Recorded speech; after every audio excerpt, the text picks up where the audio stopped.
श्री कृष्ण। स्वागत है आप सभी का मेरे एच.एस. भारद्वाज यूट्यूब चैनल पर। मैं हरिओम शर्मा आज आपको हरवंश पुराण के 9वें अध्याय की कथा सुनाऊंगा। यह कथा बहुत ही अच्छी है और इस कथा के सुनने से पुत्र की प्राप्ति होती है। राजा बैन और पृथु की कथा बहुत ही सुंदर कथा है। इस कथा को पूरा सुने। श्रीशं कमला पत्राख्यम देवकी नंदनम हरिम सूते संप्राप्तये कृष्णं नमामि मधुसूदनं नमाभ्यं वासुदेवं सुत संप्राप्तये हरिं यशोदा गतगतं बालं गोपालनन्दनन्दनम् अस्माकं पुत्रलाभाय गोविन्दं मुनिवन्दितं नमाभ्यं वासुदेवं देवकी नंदनंदन सदा। पुत्र प्राप्ति के लिए मैं लक्ष्मीपति भगवान विष्णु की आराधना करता हूँ। आप मेरे पुत्र की अभिलाषा पूरी करें। पुत्र की प्राप्ति के लिए यशोदा के अंग में बाल गोपाल रूप में स्थित एवं नंद को आनंद देने वाले श्री वासुदेव भगवान को मैं नमस्कार करता हूँ।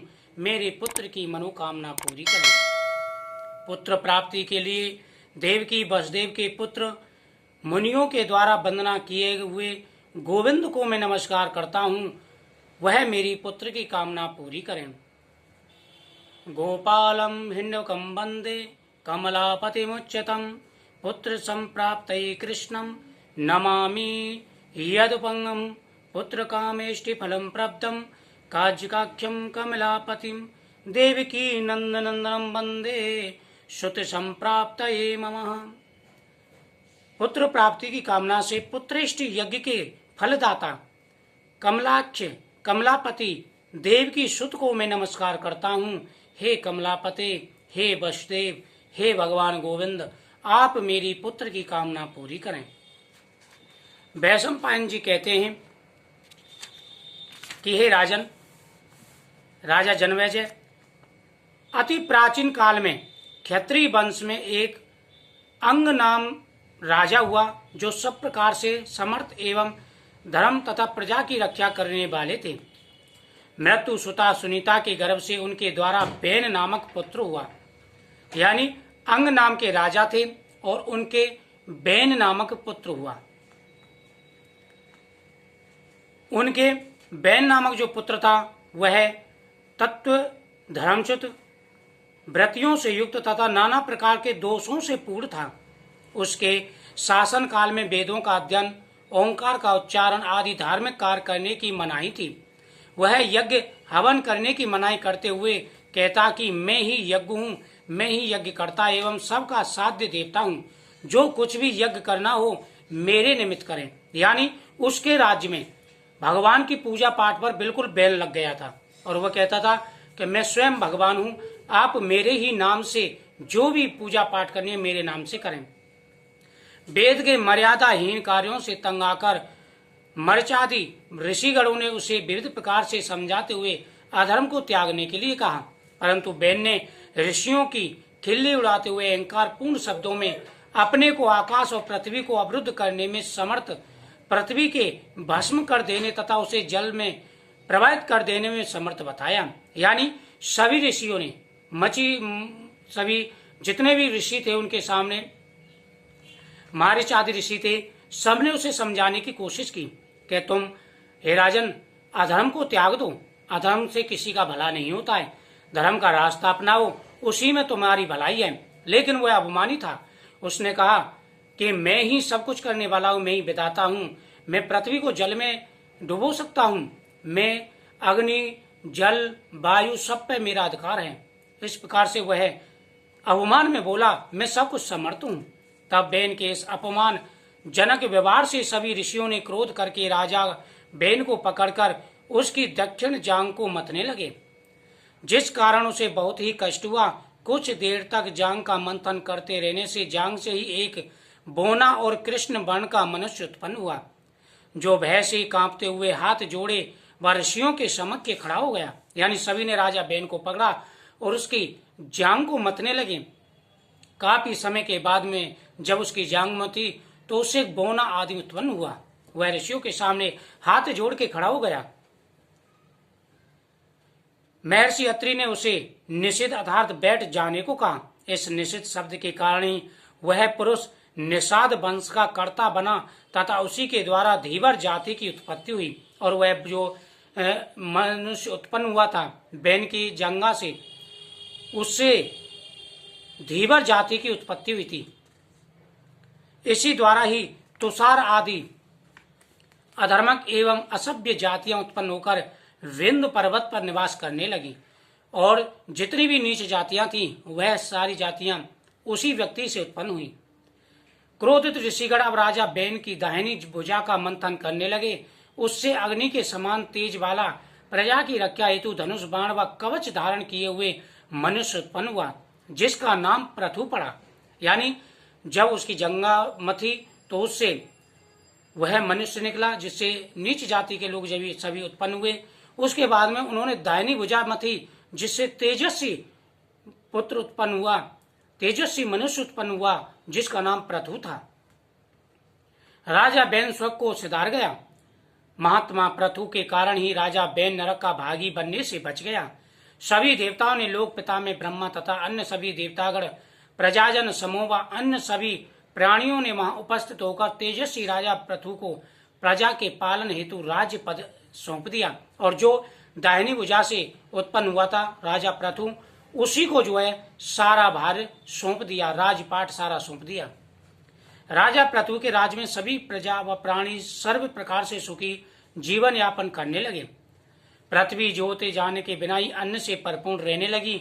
वृक्षों के पत्तों में मधुधार टपकने लगी, गौएं भरपूर दूध देने लगी। राजा पृथु ने ब्रह्म यज्ञ आरंभ किए। उस ब्रह्म यज्ञ में जो कुंड सोम रस भरा था उससे अत्यंत मेधावी सूत व माधव उत्पन्न हुए। ऋषियों के निर्देश व सूत व माधव ने राजा पृथु की स्तुति निम्न प्रकार से बोले कि हे राजन, बैन पुत्र महाराज पृथु, आपके समान सत्यवादी और कोई नहीं है, आप सर्वज्ञ हैं। प्रजा कल्याण के लिए राजा पृथु धनुष बाण धारण कर पृथ्वी की को पीड़ित करने लगे। पृथ्वी गाय का रूप धारण करने लगी। यानी सभी ने उनके राज्य की सराहना की। सभी प्रजाजनों के राजा पृथु को घेर कर जीविका का प्रबंध करने के लिए निवेदन करने लगे।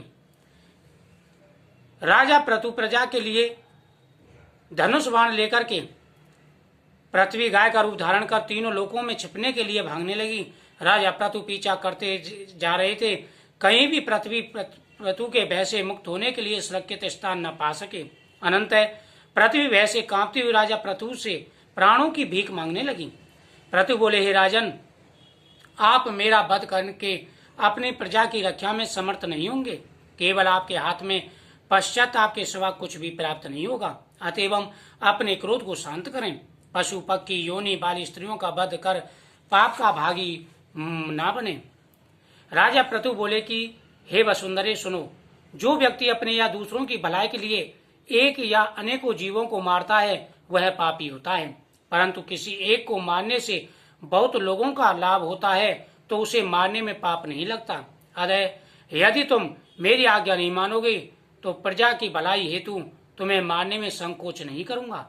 यानी राजा पृथु से पृथ्वी जो है क्षमा याचना मांगने लगी, क्योंकि उस समय अन्न बंद हो गया था, अन्न उपजना बंद हो गया था। इसलिए राजा पृथु ने कहा कि मेरी प्रजा भूखी मर रही है, इसलिए मैं पृथ्वी को ही दंड दूंगा। तो पृथ्वी ने राजा से क्षमा याचना की। राजा ने कहा कि जो सभी की भलाई के लिए यह कार्य किया जाए वह पाप नहीं माना जाता। तुम्हें मारकर अपने बाणों से प्रजाजन की रक्षा करूंगा। यदि तुम मेरी कन्या बनो तो मैं अपना बाण अपने तरकस में रख लूंगा।